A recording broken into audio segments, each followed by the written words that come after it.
studying history and music, or music history. Which focuses on the 18th century America, centering on issues of liberty versus power, and spontaneous order versus imposed order that continue to dominate that time period. The rest of the information is here, and he's also head of the local branch of Students for Liberty. So please give a nice welcome, warm applause to James.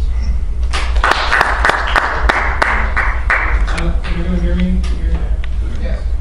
So, unfortunately, I missed the panel because of one of my classes, so I'm not exactly sure what was said about anarchism from Juliet and Nick. But I just wanted to start with the general definition. If you already heard this, sorry. But, people refer to anarchism as chaos and disorder, and that's just intellectually dishonest. Anarchism, just its definition, just means that there are no rulers. It doesn't mean that there aren't rules, and there aren't internal orders that develop among people and the way people interact that would still govern most of society. And if you think of what you do in your everyday life, it's mostly based on the mores of our culture and not necessarily the laws or the external order of society. So when the media portrays anarchists, or people use the term anarchy as just like bedlam and chaos, that's just really not true. At least that's not what anarchism is supposed to be. And so I find it a little ironic that I'm speaking at a radicalism forum. I realize that anarchism sounds like a radical idea, but at its heart, anarchism is just really the belief that I, as an individual, don't have the right to coerce or compel another individual to do anything against their will, to buy or sell anything that I want them to stop buying or selling, to think or believe a certain way. We teach preschool kids to resolve their differences by working it out and not hitting each other. And this is called the non-aggression principle, and it's the core of what a spectrum from libertarianism to anarchism is around the non-aggression principle, that no one has a right to initiate aggression or force against another person. So if you think of a situation of like preschool kids in a classroom fighting over a toy, you would rather them work it out and share than one kid hitting the other. You could ask the teacher to step in and always settle the disputes, but we're trying to raise independent people who can settle their disputes without a teacher always being there. So that's anarchy. It would be two kids settling their fight without hitting and without necessarily always having to involve the teacher in their problem. So using your words, not your fists, and not guns, and not bombs, that's anarchism.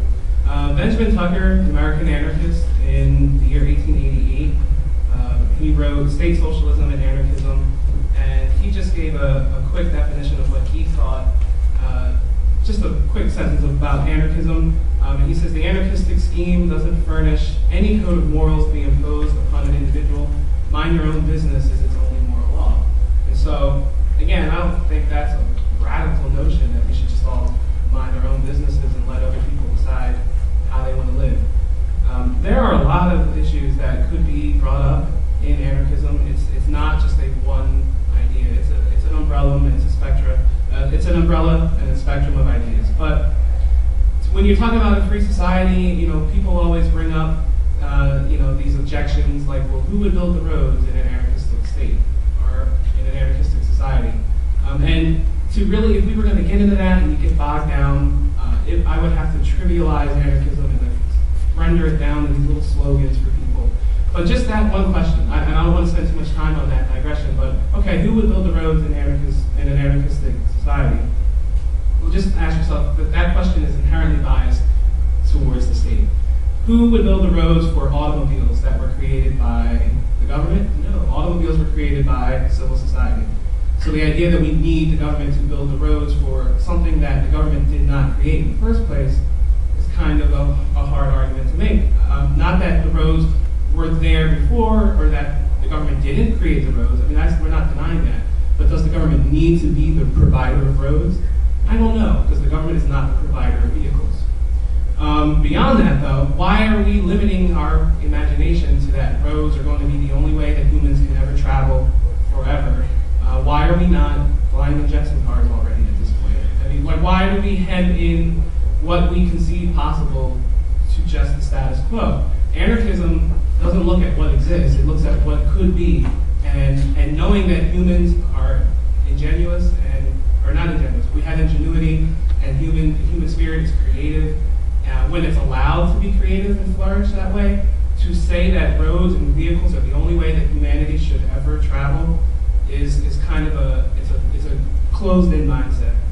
And especially, let's look at the roads a little bit more, right? Roads are subsidized by the state. And what does that state subsidization of the roads get us? It gets us urban sprawl, it gets us pollution, it gets 18-wheelers that use the roads a lot more than individuals do. So we have mega corporations that benefit because the state provides roads for them to drive around. Those 18-wheelers are putting more wear and tear on the roads than your small cars.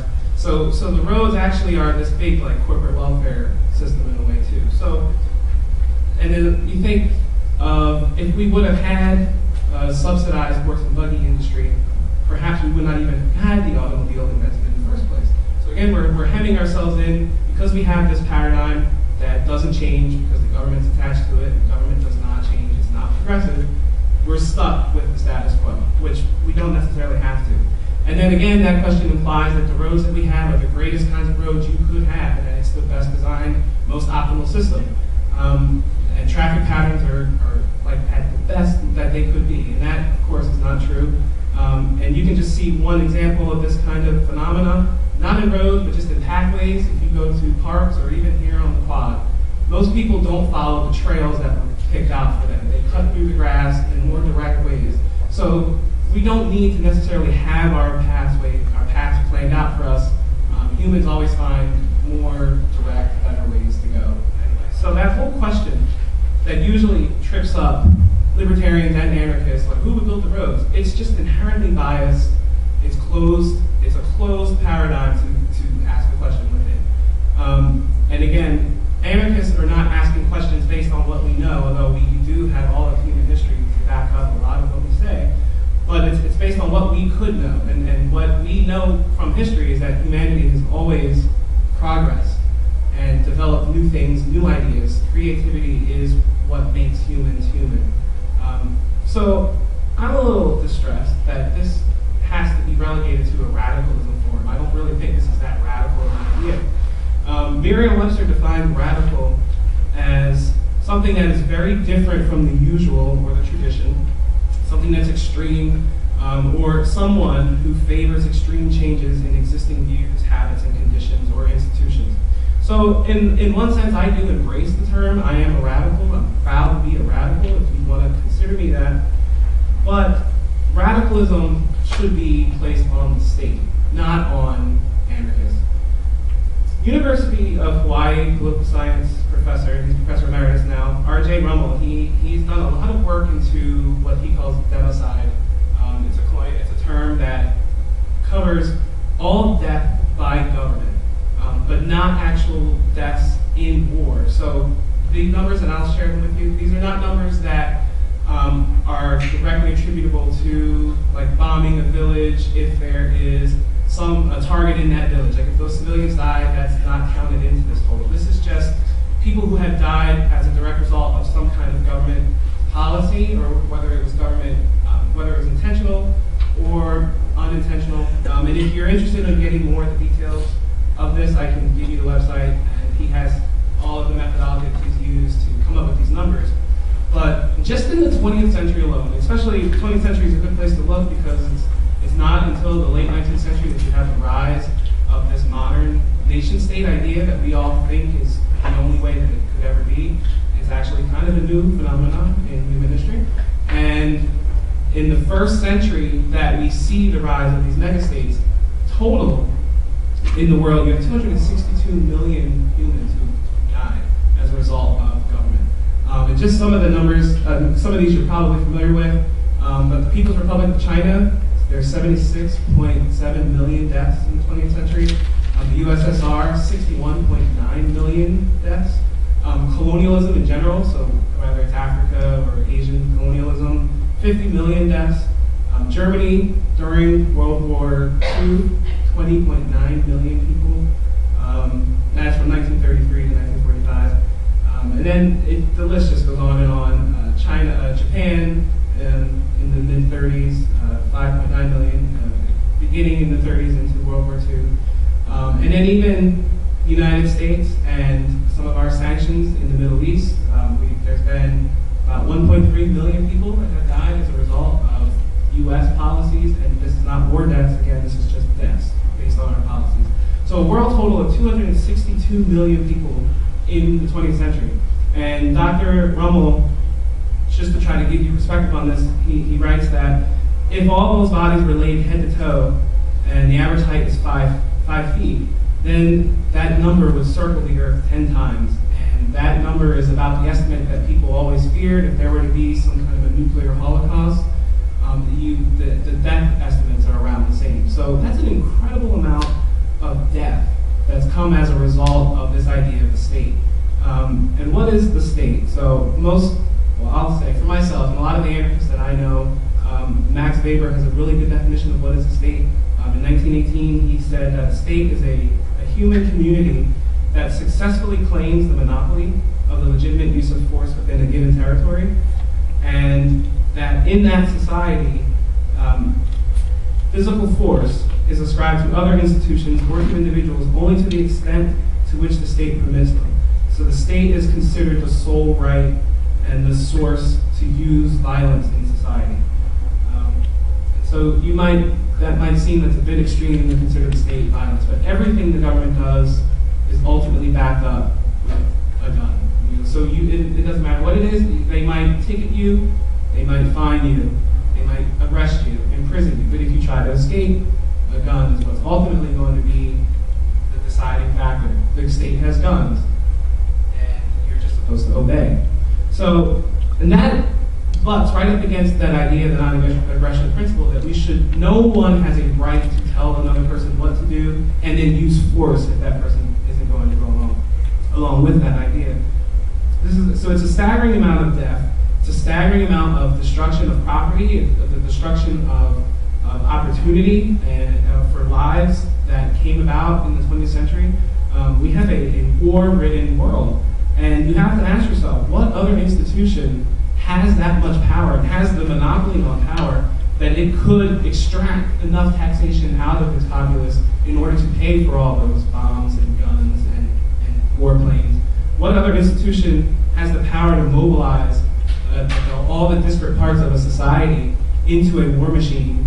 What institution can convince enough people that it's okay to kill and maim your fellow man?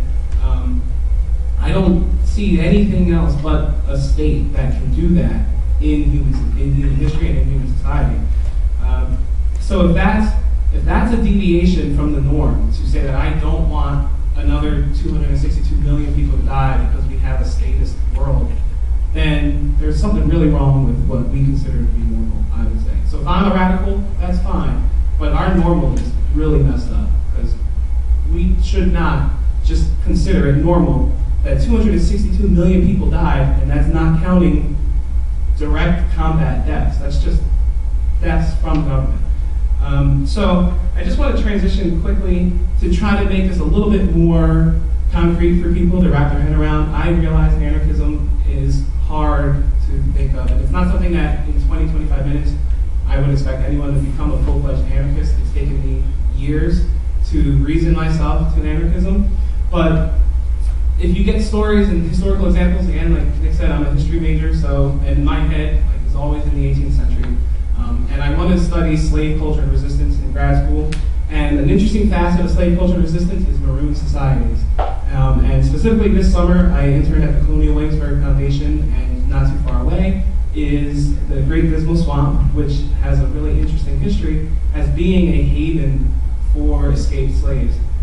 You see the Great Dismal Swamp shows up a lot of times in the primary documents of the period, and a lot of times what you see is slave owners, knowing that their slaves ran out and escaped most likely to the swamp, and they have no desire to go after them, because the swamp was oppressively humid in the summer. It's very inhospitable, lots of mosquitoes. It's just a really rough, nasty natural environment. And so you're not going to see the state, and the state is giving the slave owners the right and the authority to go after their slaves and to treat them like property. So you're not seeing the state actively go after these people in that kind of environment. And even though it's a rough environment, for those escaped slaves, it represented to them liberty and a haven for them to just exist as who they were as people and not have to suffer under the political and the related economic oppression that you found in the state. Right now, there's a historical anthropologist from American University named Dr. David Sayers, who's been doing work in the swamp for the last few years, and I was able to talk to him this summer, and he showed me some of his research reports that he's found, and they're trying to reconstruct how the societies within the swamp order themselves. And it was a polycentric order in a way that there wasn't one monopoly on the swamp, so you can't consider it a state. There were several various groups of people who had arranged themselves in the swamp. Those who lived along the edges still traded with the outside world, the colony of Virginia and North Carolina, those two colonies. They were growing crops within the swamp and selling it and trading it on the market. So here you have this voluntary interaction between people that used to be in a state of warfare, basically, under the slave system. Now, as soon as the slaves get to the swamp, they're voluntarily trading with the people outside. And so you have this trade normalizing relations where they're not really normalized anywhere else. And then what's more interesting, though, is that the people along the edges of the swamp are doing a lot of this trading. You see a lot of creamware pottery, which is a European-based pottery. But if you go deeper into the swamp, you don't see any more creamware. All you see is colonaware, which is a traditional African form of pottery. And so Dr. Sayers argues that the deeper people went into the swamp, and it's their own choice. You can go deep, you can stay on the edges. The people who were really deep were the ones who were 100% cutting off ties to the state completely. They did not want to use the European pottery, even if it might be easier to trade for pottery. They were deliberately choosing to create their own African-based pottery. And so you see their self-determination, and it's their own volition to turn their backs on the state. And so I know there's a lot of fears when we talk about anarchy, and you think chaos, but who here would say that those slaves would have been better off staying under the government where, yes, they were in a state of slavery and they were exploited, but they did have their food provided for them and their shelter. It's a much harder reality to leave that and leave family behind and go to a swamp where there's no guarantee of anything, but you're guaranteed freedom. And for them, that choice, it was an easy choice, I would imagine, for those who left and who decided to leave a status system to go trust the wild of anarchy for a better future. So I know this talk was labeled Anarchism with no labels, and again, there's a lot of different variations within anarchism, but anarchism, at its heart, again, is centered around this idea that there cannot be coercion and force in society, that there shouldn't be coercion and force in society. And one of my favorite anarchists is, she's an American anarchist named Voltairine Leclerc. In 1901, she wrote a pamphlet called Anarchism, where she goes through all different kinds of anarchistic schemes, and a lot of those little anarchists, they use the word scheme. I don't like that word personally, but she goes through each anarchistic scheme that exists, whether it's individual anarchism or anarcho-communism, anarcho-socialism, and anarcho-mutualism. And she looks at the differences, but then she says, remember also that none of these schemes is proposed for its own sake, but because through it, its projectors believe liberty may be best secured. Every anarchist, as an anarchist, would be perfectly willing to surrender his own scheme directly, even if he saw that another worked better. Meanwhile, we all cry with one voice for the freedom to try. And so I think, and I caught just the tail edge of what Nick and Juliet were saying about anarchism being this idea that humans should be experimenting and trying things. It's an ideal, and it may not be, in anyone's lifetime that we see this, but getting there incrementally, allowing people the freedom to try and experiment different things is what's at its heart. And decentralizing power, giving power to individuals and communities, and not to the larger the scale gets, the less control you have over it. That's the goal. Because when you hold the power, then you have more self-determination, more agency over your own life. And that's the cry of all of human history, is you see humans oppressed because they don't have agency over their own lives. And just in closing, the last thing I would say about anarchism for us here in America, and for those of you who may not, and then if you're here, I guess you already kind of are a little interested in these ideas, but if you're not fully convinced of anarchism and you think it's just radical and crazy, that's not the case. Basically every major social movement in this country, whether it's abolitionism or whether it was the women's rights movement, you have Emma Goldman, who's a big-time anarchist and feminist, and Walter de Cleyre was a big-time anarchist and feminist, and led the women's rights movement in the late 19th century. You have anarchists like Lysander Spooner, and you could even kind of make an argument that John Brown had a bit of an anarchist streak in him, who are fighting against slavery. There's a lot of anarchist influence in the civil rights movement, in the black national movement, and self-determination in the 60s. And so I don't want people to be afraid of anarchists. Anarchists have actually done more to champion the cause of freedom and liberty in this country than a lot of other groups. And it's always been a fight against the state or a fight against the status quo. Anarchism is imagination, it's progress, it's possibility. The state is regression, it's conservatism, it's staid. So I'll close it there. I could talk all night on anarchism because it's one of my favorite things to talk